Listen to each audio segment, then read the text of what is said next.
Okay, I decided to make this video because of a online debate that I engaged in recently on YouTube. Basically, I was trying to give the positive advice that I often try to give online by telling a person that it was extremely easy for any person to start a business in the United States, and that includes a homeless person. Okay. Now, on that video, there were a lot of comments talking woe and gloom about the fact that some people were homeless, including people that have several advanced degrees. I was saying to them that anyone, virtually anyone, could start a business regardless of where they're at, and that includes a homeless person. They could start a business without money. They were saying that's impossible.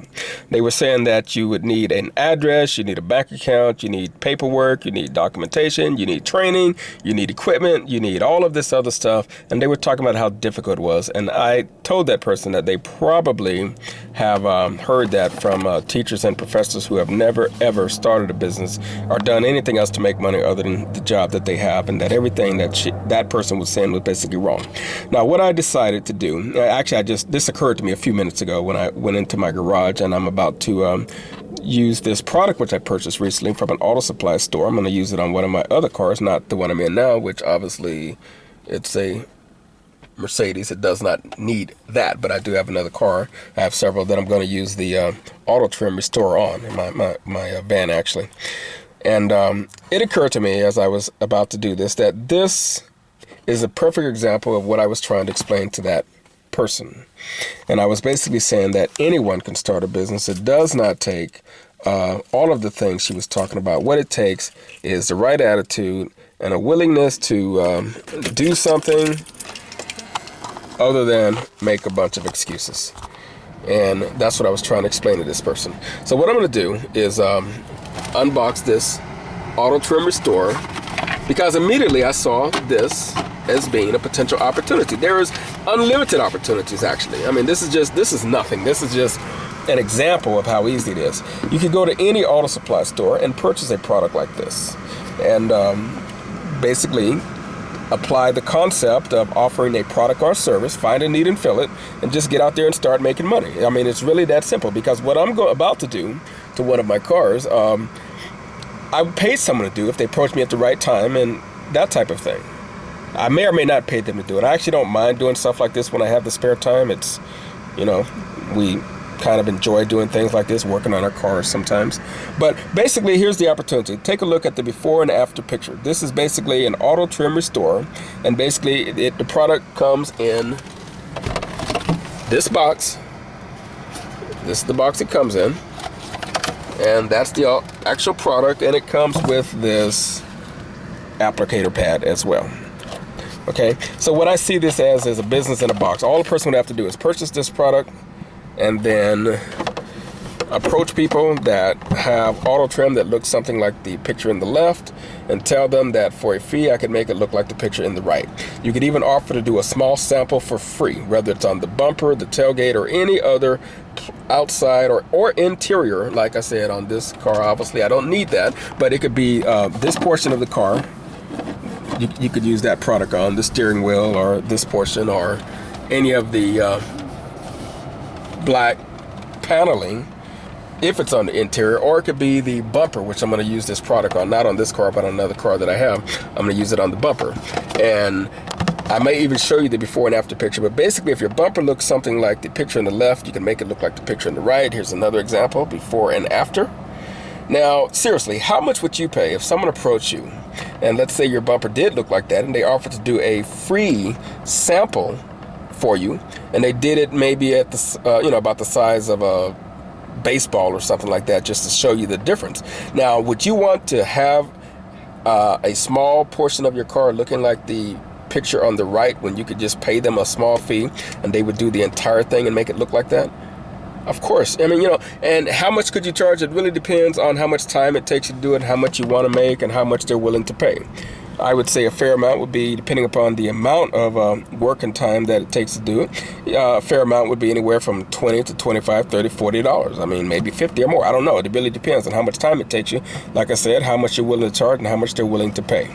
Okay, if it's just a bumper, I would say if it's only the bumper of the car, which could probably be done totally in about 10 minutes, I would say really, depending on what they're willing to pay, certainly no less than $10, which would more than pay for this entire product. It would only take a small portion of it to do that. But you could charge as much as 20 or 30. You probably wouldn't get much more than that unless you're doing more than just the bumper.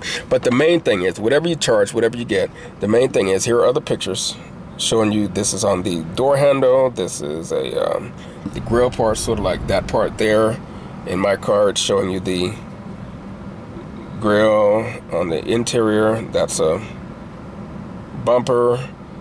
That's the cab on a truck. Not the cab, but the whatever you call that thing. And here's the vents. Different portions of the car you could do it on. But the main thing is, this is just one of innumerable opportunities that a person could take advantage of rather than sitting around making excuses. There are people that make a living. They do this day in and day out, just little simple services like this.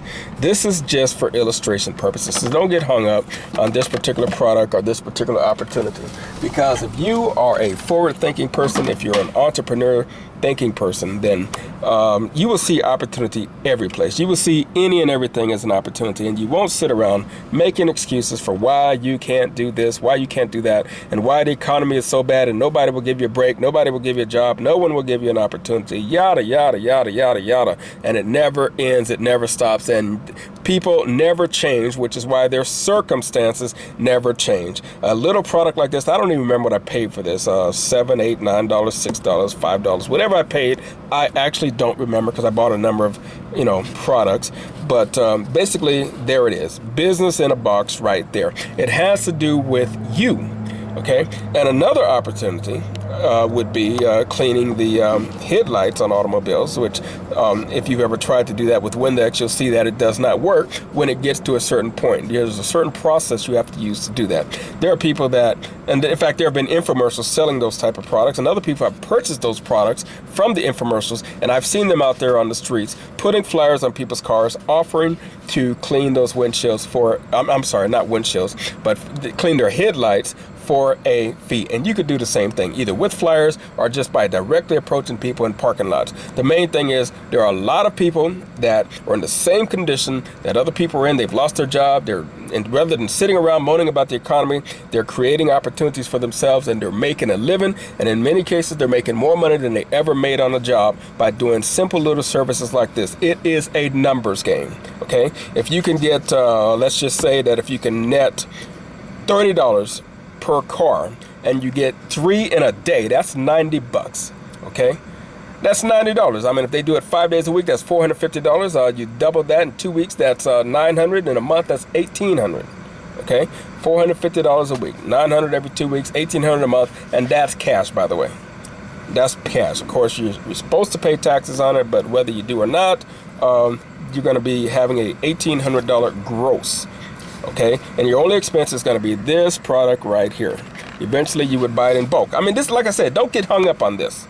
This is something that just occurred to me a few minutes ago to make this video, because if I needed to do something like this, I would see opportunity every place, and I'd be taking advantage of them. I would not be one of these people that is angry and wants to occupy Wall Street and all that, making excuses for why the economy has failed them because it's not giving them a job. And I particularly am annoyed with all of these college graduates, particularly those who have majored in business. And I've seen people that majored in law and all types of other fields whining and moaning about the economy because they are so clueless as how to use anything they may have learned in school, or even they haven't even been properly motivated, whether they learned anything relevant in school or not that they could actually apply to a business. They don't even have the right attitude to approach the economy correctly, which says, understand that all business is based on products and services. Offer a product or service, find a need and fill it, get out there and do it. Stop making excuses. It's not that hard, people. And with that, I'm going to conclude this video.